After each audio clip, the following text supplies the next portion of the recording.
Hello everyone, this is Jimmy and welcome to episode 33 of Multiblock Madness, where we are nuclear quantum physicists, I guess. Um, Last episode we built ourselves a particle accelerator and a target chamber for bashing particles into objects. And it's been running for a little while between episodes. I've made 62 pieces of P-type dope silicon. These take 1 minute each to make, so they're definitely on the slow side, but I don't think we need a tremendous amount of it either. So right now I have a whole bunch of it batch crafting. I made a small change to our particle accelerator, and that was just to automatically refill the ion source when it's consumed. So these diboron canisters are good for I think it's 6,000 ticks. Looks like it's going down 1 durability a tick, at which point they have to be refilled with a new batch of diboron, which is pretty easy to make. It's boron melted down, reacted with hydrogen, and jammed into a can. You get the can back too, so the can is on the close cycle. Anyways, that's been running for some time. So we can now take our P-type dope silicon, and the next quest is to turn it into an advanced processor. However, the advanced processor requires some materials we don't quite have yet. What did that get in? And namely, that is hafnium oxide. So we have everything else. This is hafnium plus oxygen. Oxygen is trivial, but there's from what I see, 3 main ways to get hafnium. One is the rock hounding way, where we process it out of thorium shards. That's not too difficult. The other way is we get it from ore leaching thorium. We get less, but probably easier to automate the ore leacher. I mean, it's just literally 3 chemicals, whereas the chemical extractors, we have to make the shard by leaching it, by sizing it, yada, yada, yada. And option 3 is by creating spallation waste. So this is similar with the target chamber. We make various high energy particles and bash them into things to get the spallation waste and process that. However, the amount of energy required to do these reactions is a little bit high, I believe. So the polonium ones, they're in the range. Oh, antiproton. Can we make antiprotons? No, making antiprotons requires very high energy.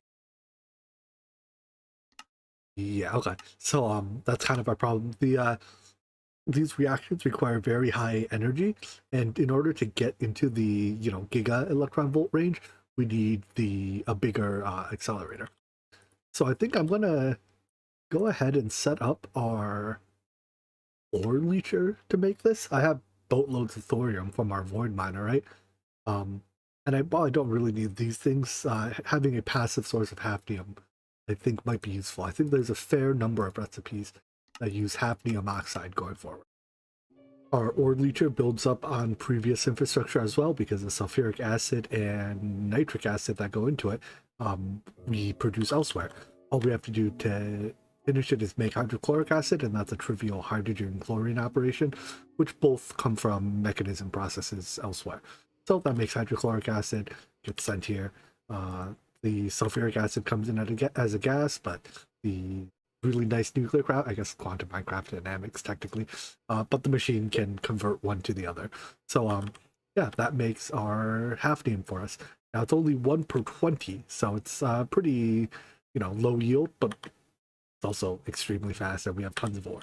So we'll leave this to run. One thing I do have to be mindful of, this is 163,000 RF a tick, and we are now out of RF buffer, which means that we are consuming more energy than our reactor is putting out. Yeah, which I think means it's time for us to bump up our energy production a little bit too. Let's take this reactor, and right now it's a where's the tab? Direct energy producing reactor, right? Back on RF, we heat it up, it produces power. We can turn it, maybe we can directly pull the heat off of the case and use that to boil water. Actually, let's go for that. It's probably more efficient that way. So we'll pull heat off the reactor, use that heat in a thermoelectric, not a thermoelectric generator. There's a thermoelectric boiler in mechanism. I don't know what it's called off the top of my head. Yeah, it's just called a thermoelectric boiler. However, apparently the blocks have a different name. Still, well, it's a large mechanism multi-block like the towers or whatnot. Anyways, I'm gonna have to add a few ports to our reactor. I'm gonna add three, one for heat out, one for fluid in, and one for fluid out. I don't know if we'll use the fluid ones, but they'll be there for later. Now, doing so does require us to shut the reactor down. I don't think I can shut it down through here. I'm pretty sure this isn't gonna blow up, but I made a backup just in case. Yeah, so just break it open, place these, and then we're gonna have to start it up again, I believe, because the no, it's still very hot. At this temperature, can it not self-start? Oh, it can't self-start because I didn't put that in.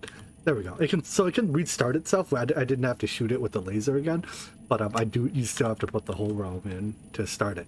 All right, so this port, I believe if we put a thermoelectric conductor, or a thermal conductor rather, we can pull heat energy off of the reactor and use it to do work, like pipe it into the pipe it into a boiler. We can also pump water into here if we get actually additions laser, and hook that up to a water source. And this does consume a lot of water. Basically, I think it consumes 1 millibucket of water per millibucket of steam. But the actually additions laser, let's see, can pump a very, very high amount of water. Right, so now that there's water in here, I think our RF production drops because our heat drops. At least it dropped briefly. Maybe it'll work its way back up. But now we have all this steam that we can use as well. But now that we're not boiling steam, I think the energy production is going to gradually stabilize back at just under 10 million RF, I think again. But anyways, what I want to do is take this heat and use it to power a boiler. Since there's no kill like overkill, I'm making a very large boiler. Effectively, it's just a box of boiler casing structural glass. Inside, you put some number of superheaters, or superheating elements, I believe they're called. And that determines how fast this thing can boil, your maximum boil capacity. And then you put a layer of these, whatchamacallums, pressure dispersers in, and everything above is for steam, everything below is for water, and it heats up. So because I'm piping heat out of my reactor into the structure here, our reactor cools down, and you can see as our reactor cools down, it starts producing progressively less energy. But I should be able to send water into here. Now, unlike railcraft boilers, these do not explode when you add water to a hot boiler, because if you did add water to something that is at 300 million degrees Kelvin, or 300 million Kelvin, not degrees, you would get a very spectacular explosion. Very spectacular. All right, and water's not going in. Is there a port I need? There might be. Boiler valve, yes. We're going to want two valves, one for water in, one for steam out, and bam, this thing very quickly fills with water and steam. So temperature is extremely high. It can does it, hold on, that's that's a temperature unit. Anyways, yeah, it can boil, it's that, let's see, 3 zeros, 1 2 10 million buckets, or 10 million millibuckets, so 10,000 buckets per tick for steam. Now that we have this steam, we just have to pass it through a turbine. Oh, I guess if I probably have to put my steam valve on the steam half of the thing, don't I? No, maybe not. Maybe I can access the steam through here. It looks really cool though. I guess it's like the bottom part looks like a fish tank. I don't know what the top looks like. Anyways, yeah, we just have to take this steam and run it through a turbine. If we need faster boiling, what I can do too is put more superheating elements in up to the entire bottom level, the bottom layer. So I think it's 18 by 18 is the maximum size, but you need a wall, so 16 by 16, which is what, 16 squared, 260, 296? Is that what 16 squared is? I think. No, that's not true at all. It's 256. I knew that. But yeah, you can get up to 256 boilers, so we can double and then some this boil rate. Anyways, next up, let's build the turbine, and I'll probably just put it directly above it because it's also 18 by 18 base. Just kidding, I lied. The maximum turbine is 17 by 17, whereas the maximum boiler is 18 by 18. So they'll be forever misaligned by a block. Also, they're incredibly laggy. I think it's because it's trying to render the fluid inside. I might replace all the structural glass with more casings, see if that'll help. But for now, we just have to hook up our turbine or boiler to the turbine, and because we produce infinite water effectively, I don't have to recycle the condensed water. In fact, I'm not even condensing the water or the steam that goes through the turbine. I'm letting it disappear into the wastes. So I need a couple lasers, and we'll need to set one of these to output mode with a compass. All right, so the output comes from where did I put the port? Let's move this port to the top. Switching out the casings helped at least a little, maybe. Tough to tell, but definitely looks way uglier. Oh well. Anyway, set the laser to output only so that it extracts. Then come up and pew pew, we spin it. We are making at the maximum 267.42 million RF a tick, and I mean it does it until its energy buffer is full. But yeah, our energy production has gone up a little bit. I'm actually pretty sure that, does it say how much steam it consumes to run? Statistics. It doesn't say exactly what its steam consumption rate is. Whatever the steam consumption, here, if I get an energy trash can, I think I'm gonna find it. Almost feel bad to trash this much energy. Apparently 5 billion plus RF per second, but who measures RF per second? Anyways, steam consumption rate is this number. So can I get it with commas, please? Just under 10 million. So I guess one boiler is just about exactly powers one steam turbine. Well, no, one boiler as I have it laid out. We could have put more condensers in it. Well, it's actually totally coincidental that I just barely hit the right number of condensers. But anyways, yeah, 200, what was that number? 267.42 million RF a tick. So instead of avoiding it, we'll put it to use by piping it into our energy network. We're actually not capable of transferring that much energy. We can only use right up to the entire cable network per tick. But that's okay. If it I think it just produces less energy if it produces or consumes less steam if it's producing less energy. So one last change is to swap out the structural glass in an attempt to get a couple more frames out of it. We're at 3.17 billion degrees Celsius inside this boiler, though. Anyways, I think that's our power problems taken care of forever. Although I distinctly remember saying that when I built the fusion reactor, and not 2 days later we were using 90% of its energy. So, who knows? Maybe I'm wrong.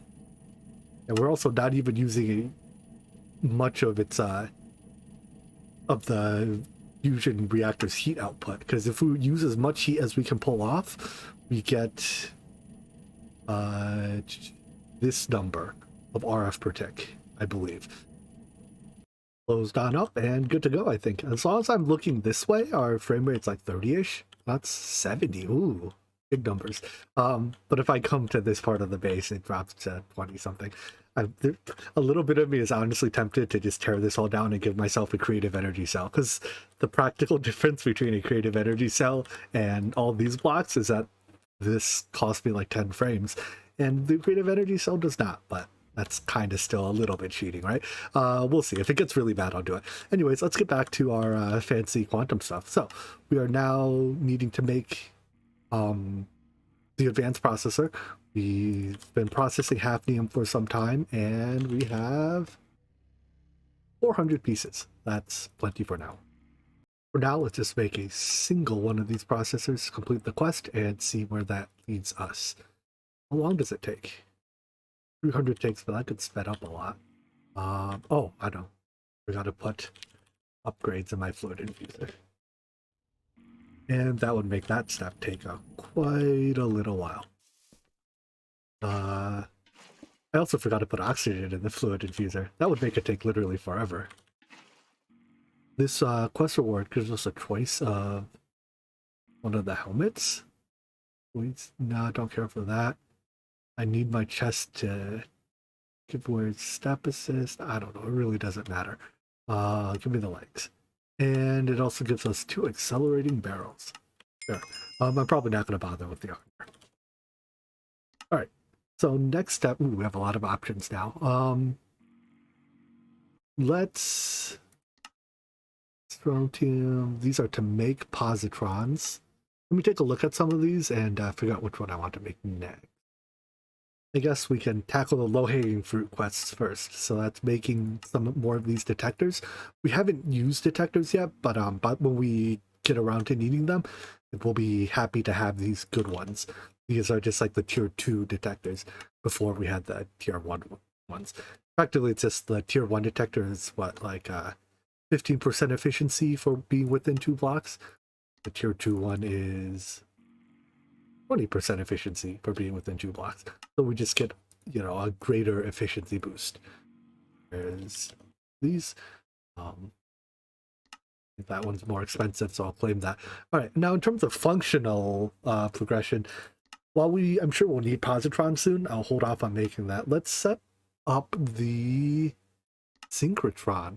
Although I don't actually know what we need a synchrotron for right now. No, never mind. Let's make the sodium 22 first. So this is positrons. Positrons are basically anti-electrons. So we have to make sodium 22 so that we can package it into a sodium 22 source, and this, when put into an ion provider, will shoot out positrons. All right, so how do we make this? We need to get protons or neutrons. Of these, it's much easier to work with charged particles than uncharged particles. Because if you're trying to work with uncharged particles like a neutron, you have to create it at this energy level, between this energy range. Because it has no charge, it cannot be accelerated in a particle accelerator. All right, so what makes deuterium? That's a very easy thing to create as well, and it is a charged particle. I'll look through the options and see which one I want to do. There are a lot of properties to consider when choosing which recipe to tackle, but let's walk through them one by one. First of all, it's ease of creating the input particle. That's both creating the base particle and accelerating it to an appropriate energy level. Right now, because we only have access to linear accelerators, lower energy ones are quite accessible. Right, if we need 28 mega electron volts, we can do that off of some number of these accelerators. This one will add 2 mega electron volts to a particle. So a sufficiently high number of decent RF cavities can get us up to 28 or 2000, 20 to 28 mega electron volts. Now, if we need to go much higher than that, say we wanted, this one 56, that's starting to be a bit difficult. This one 90, that's quite difficult when the best step we can do at a time is, +4. So anyways, that's one thing to consider. Second thing to consider is just ease of producing the target thing that you're shooting at. So like aluminum, very easy.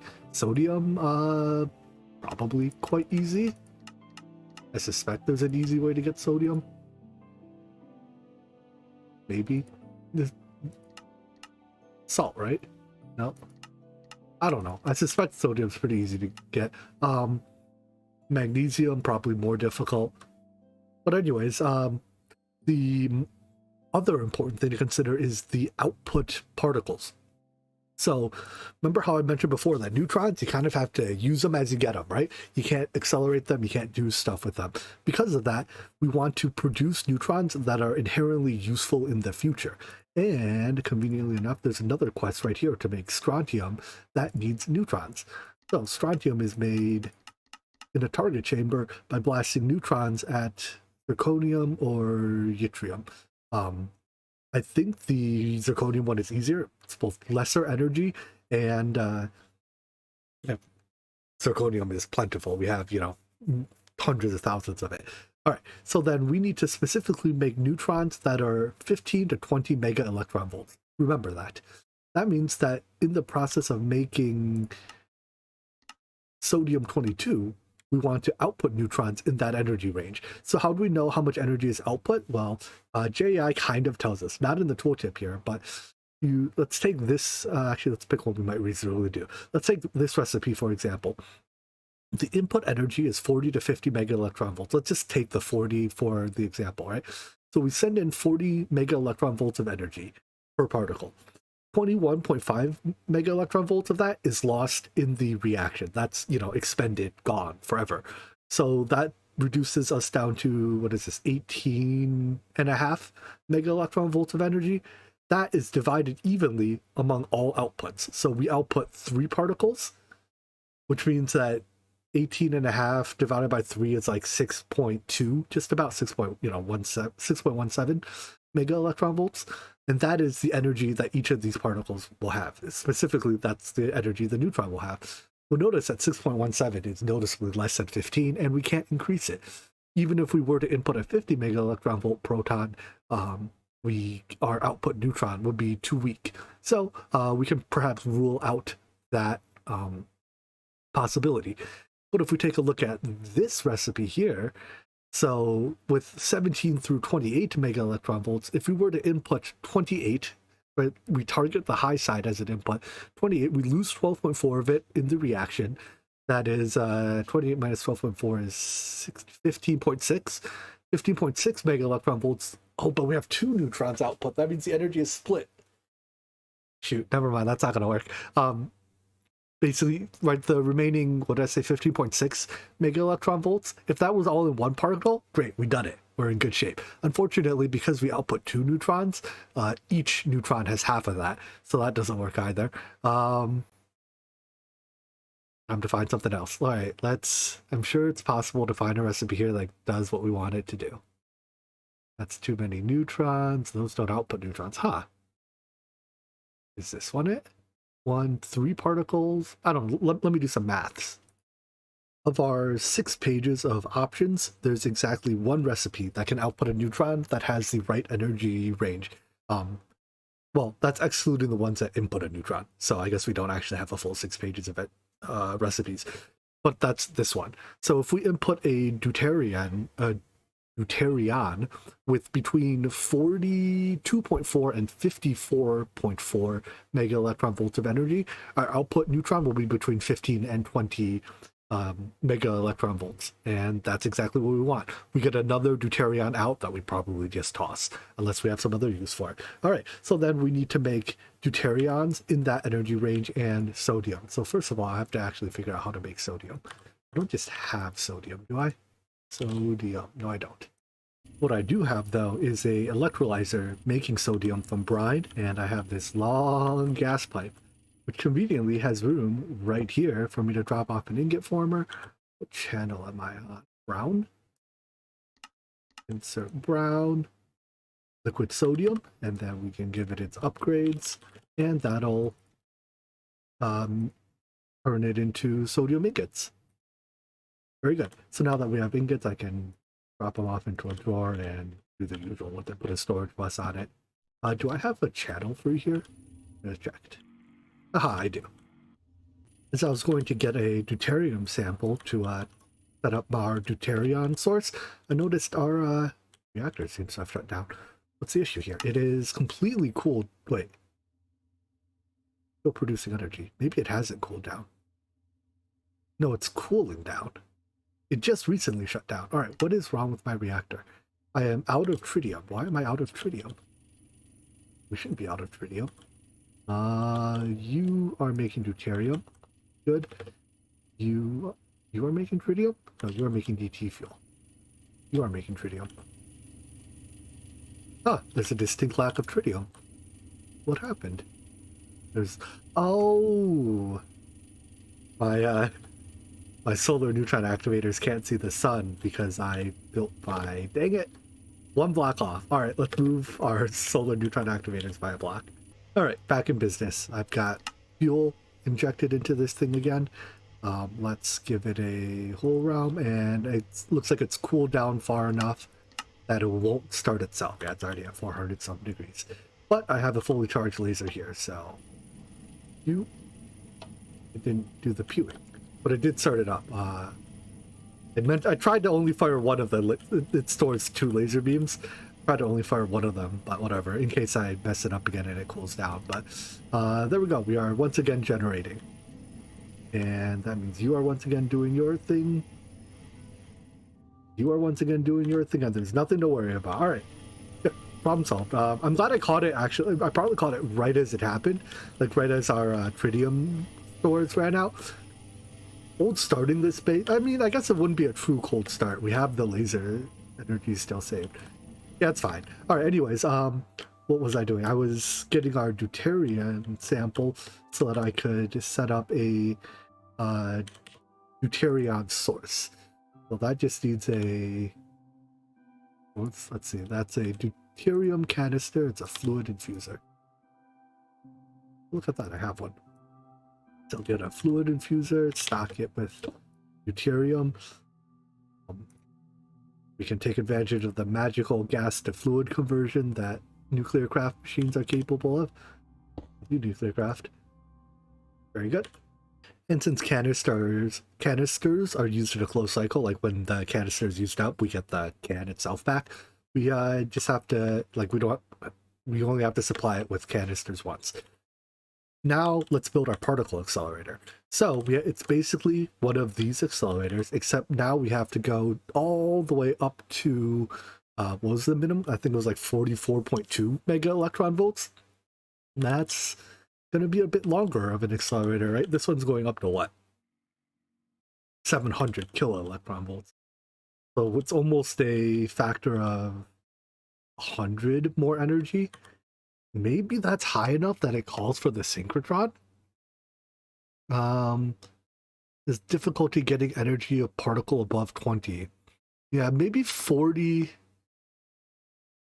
Maybe 42-ish is enough to call for a small synchrotron.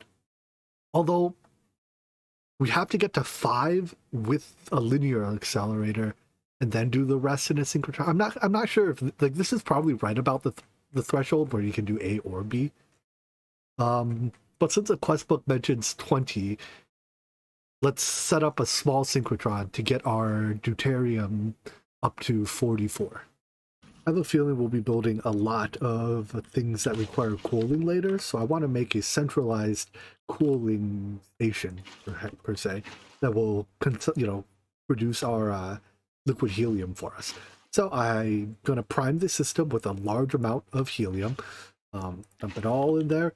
I have 4 supercoolers that are all hooked up via lasers to make sure that they run at full speed, pumping out liquid helium. And anything that needs liquid helium can just get it from the ME system now.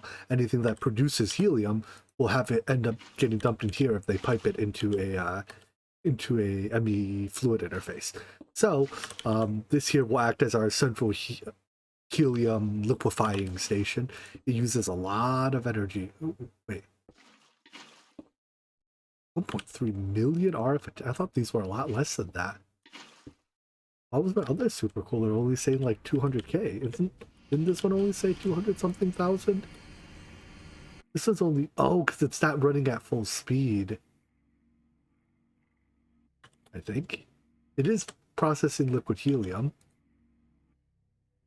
That's my only guess, is that it's not running at full speed. So I mean, whatever, 1.3 million RF would take all 4 of these together use 5 million or something like that.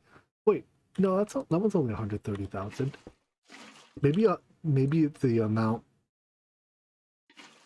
Was there an extra 0 before? Am I crazy? Do I have to check the VOD? Hold on, I'm gonna check the VOD.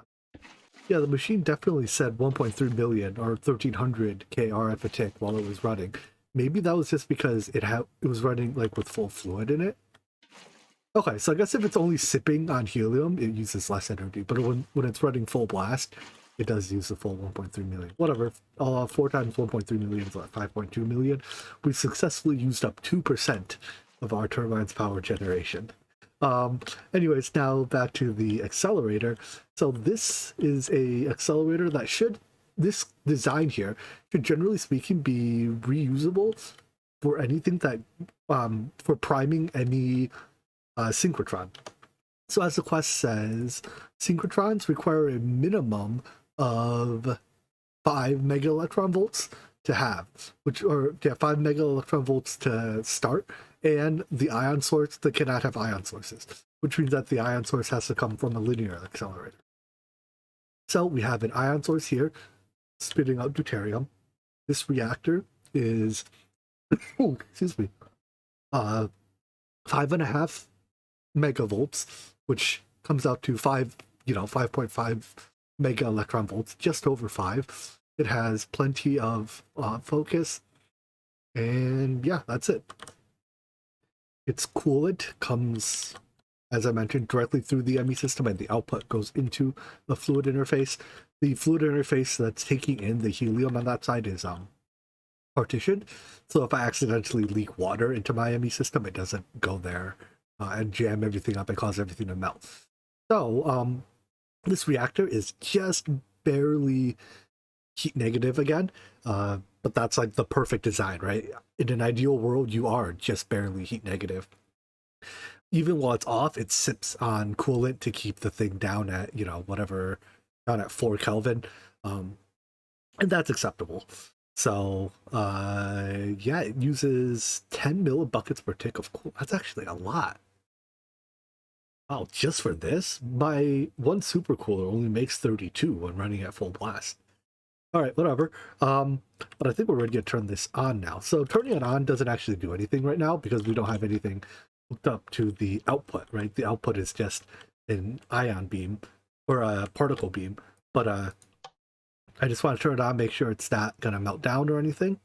Nope, we're good heat-wise.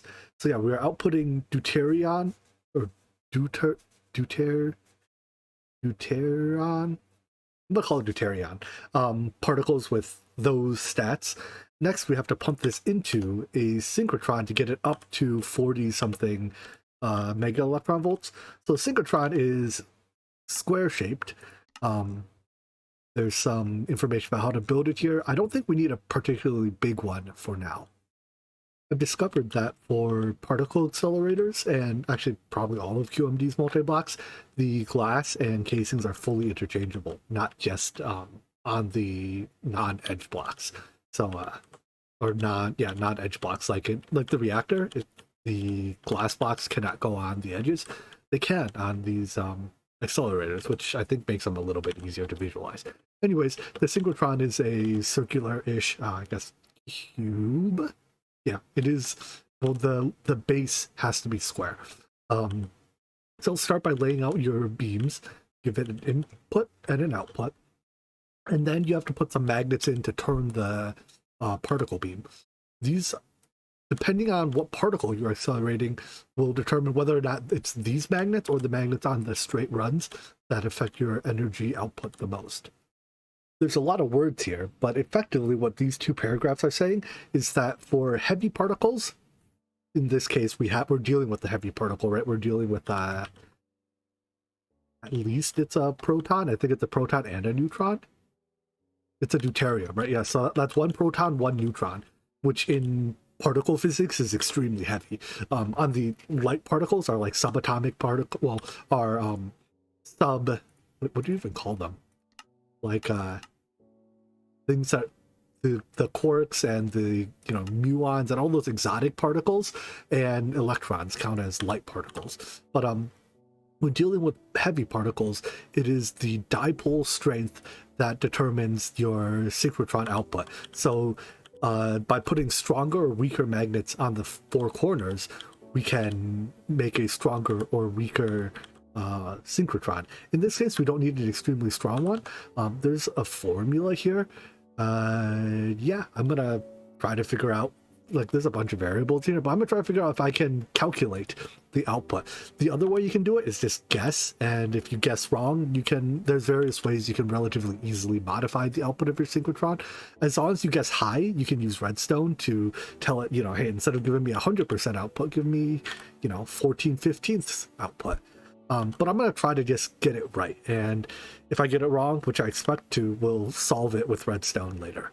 I ran the math based on this function here, put it in chat, but then it formatted the multiple stars into italics or whatever. But anyways, point is, my target output, right, is 50 mega electron volt. That's like 45 point something to 54 points or 55 point something. I don't know, somewhere in that range. But I'm targeting 50. And total dipole strength is the only value we have to solve for. We know the charge, it's 1. We know the radius, it's 4. And that we know the mass of the particle. It's I don't know off the top of my head. It's listed in AI. 1876 mega electron volts per speed of light squared. So based on that, the plugging it into this formula, and solving for total dipole strength, I get a value of 3.424. Unfortunately, we can't actually achieve a total dipole strength of 3.424 because we have to make it out of 0.2s, 0.5s, 1s, 2s, and 4s. So what I'm thinking we'll do is 3 1s and a 0.5, so that gets us a 3.5. Now the difference between 3.5 and 3.424 is not much, right? Is what, 0.076?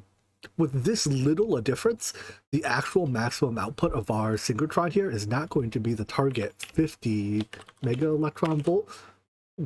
We're actually going to get, let me pull up my calculator real quick. These are sufficiently complicated math that I can't do it in my head. We will get 106.7 mega electron volts as the output.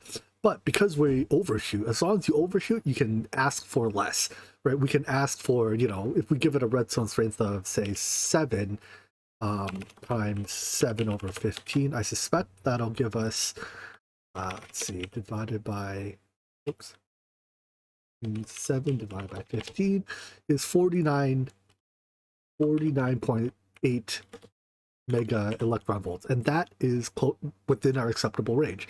So we have to build that, or we have to put those as our dipoles, that is in the 4 corners. Now we still need a little bit of other other bits on the sides. First of all, we still have to cool the reactor, so we need valid coolers. And second of all, we still need a little bit of voltage, something to boost the synchrotron's voltage, at least a little bit. Otherwise, the synchrotron, or if we have 0 voltage boost in here, the numerator here goes to 0 and our output is actually 0. So we need at least a little bit, a few quad pole magnets, that is the 4 around the beam, and we need just enough of the RF cavities to, or wait, no, yes, I don't know. We also have to keep the beams, that other quantity, the focus, from dropping to 0. I always forget which one increases focus. Electromagnets increase focus. RF cavities increase voltage, right? So we need enough focus increasing electromagnets to keep the focus non-zero, and we need enough RF cavities to keep the small term bigger than to keep the big term bigger than the small term. And the actual amount here, I'm not going to calculate it because I'm willing to believe it's extremely low. The dipole magnets are built by placing 2 electromagnets on the top and bottom of the beam path, and then surrounding the entire thing with these electromagnet yoke blocks. These blocks don't actually do anything, they just form the multi-block, like they're part of the required blocks. But they are some of the coolers have adjacency requirements for them. If we need more than 4 dipoles, we can put additional ones on the straight sections as well. I think if you do that, they're only 1 slice big, as opposed to, no. If you do that, they're still 3 slices big, like it's a 3x3. So anyways, that way you can put, if you're trying to get additional dipole strength as opposed to additional voltage difference on your synchrotron, you can put additional ones of these on the straight run. Anyways, let's build this out, and then I have to figure out a way to get it cooled as well. Here's my first stab at filling in the insides. So the left and the right side are dedicated to having quadrupole magnets to deal with the, what's it called? Focus.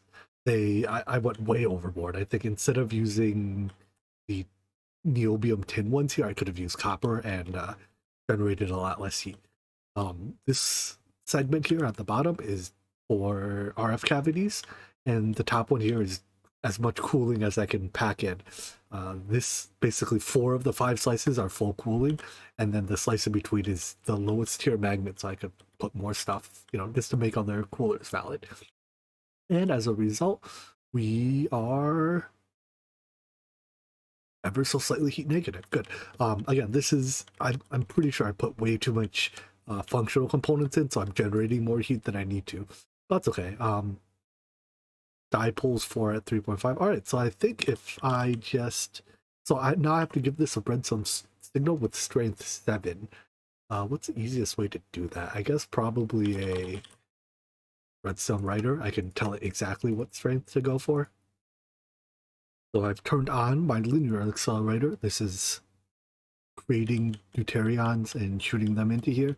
And then I set up a variable card here that is, it checks if the lever is on or not. If the lever is on, then it outputs the value 7 as a redstone strength. So can I match that? Are you telling me no way to have it display? Oh no, here it is. Okay, it tells me, yeah. So our output strength is, ooh, that's a bit lower than I expected. 30.8. I was expecting, what was my exact number? Did I put it in chat? 47.8. So where's the difference? Let's give it a full strength output and see what we get. So at full strength, I only get 66. So I wonder, I either have too few RF cavities, or let me run the calculation on RF cavities. So I kind of just assumed that this term would be irrelevant, but let me run the math on it and see, maybe we are bottlenecked by this, in which case I need to increase the strength of my RF cavities. I calculated the maximum energy from radiation losses, and it came out in the just about 20 giga electronvolt. So that term does not come into play at all. I discovered 2 things though, now that I know the right answer.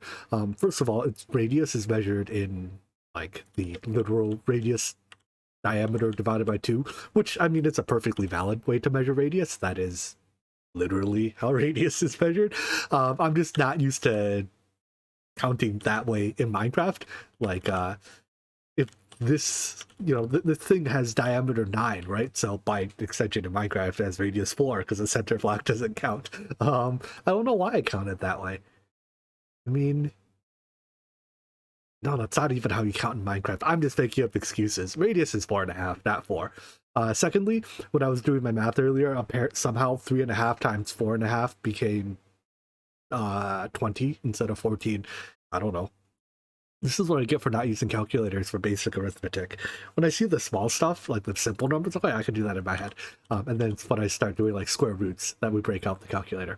Anyways, when I substitute the right numbers, like 4.5 for radius, I get that the value comes out to exactly this. So things work exactly as we expected to. Now this is a bit too high energy, so I need to reduce the energy a little bit.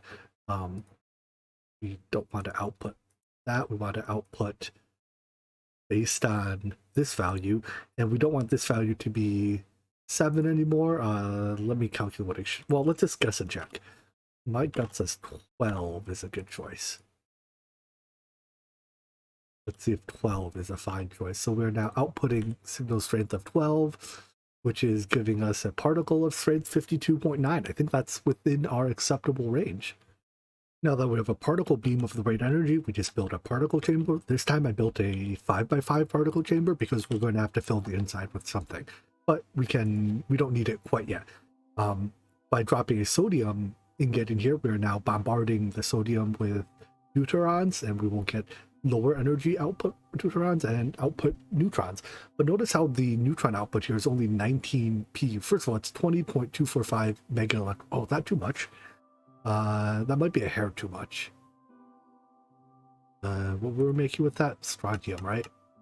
We need 15 to 20. Okay, hold on. That's a hair too much. Let's start by turning this down just an ounce then. Oops, not that variable, take a 12 and turn that down to an 11. Integer.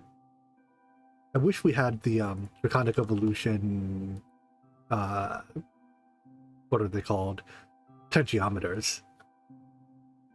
Those really represent the easiest way to do dyeable redstone.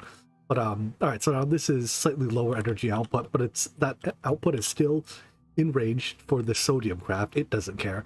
It's our output neutron is now, yeah, lower energy to be right in range for the strontium.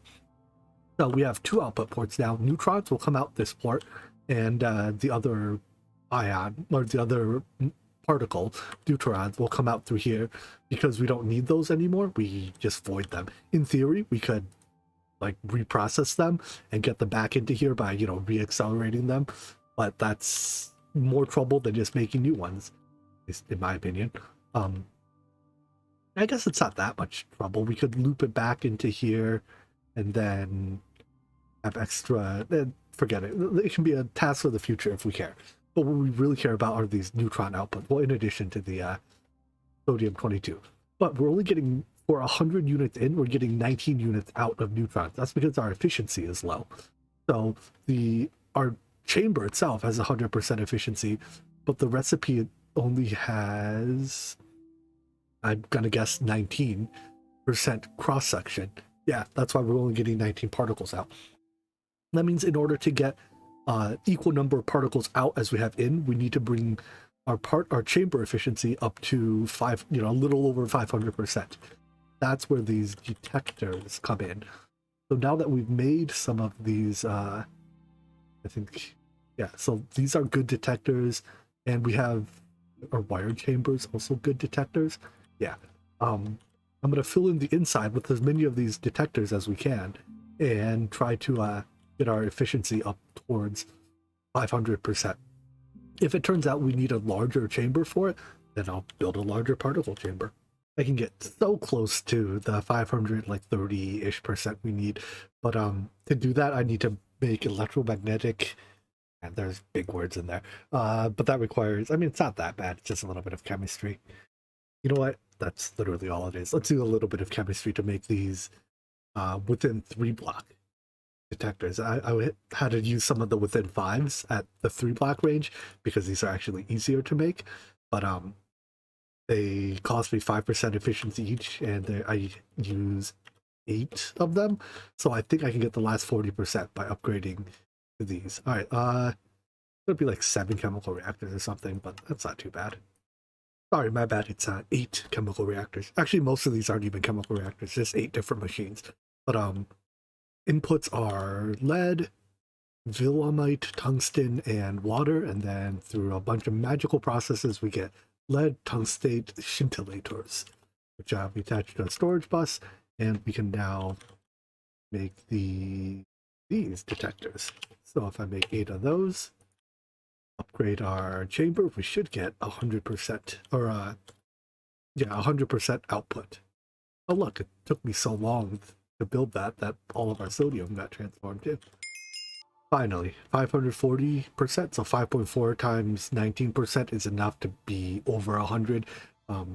You can't get better, you can't have more output than you have input. So we are at maximum efficiency here. We're not actually doing anything with those particles, mind you, and to achieve this efficiency, I also gave up the port on the side that was outputting the deuterons that we don't need anyways. So yeah, we're still not doing anything with our very efficient neutrons, but we have them, and they'll be waiting for us. I hooked up our sodium production to just be always running, although I guess it probably doesn't matter for now. But yeah, for the time being, this is our sodium producer that, I will say, why were you not running? I think that was just a UID sync. But this is our first synchrotron doing some weird particle stuff. Did complete this quest. I'll decide later on that. But next, I think we're well over time today. So next episode we'll come back and start the process of making strontium with those. Actually, you know what? This will take like 2 seconds. I'm going to make another target chamber. I don't care about the output particle, so I can make it a mini chamber. even being fed 100 particle units per tick, it takes 201 seconds to make one zirconium ingot into a strontium. That's kind of why I wanted to get it started today, so that we'd have some processing time between episodes. The alpha particle that gets emitted, I just let that go off into oblivion because, I mean, without efficiency, we only get one particle anyways. So once this is done, I can get the first particle, put it in the drawer, and we'll be making strontium, which is a component of Bisco superconductor. So ESS, ESCCO, yeah. What else needs to go into here? Bismuth, so bismuth is something we need to make, but we can get that relatively easily. And calcium is something else we have to produce. But relatively speaking, those are, easy to make. So anyways, almost done with one ingot, but that will actually be it for today. Gone well over, but it was a fun journey. We accomplished, I don't know, one task. I mean, we did like 4 or 5 quests. I call that a win. Anyways, we'll be back next time to do more quantum things, blast metals, yada yada yada. Anyways, that's it for today. Hope you enjoyed it. See you next time. Bye bye.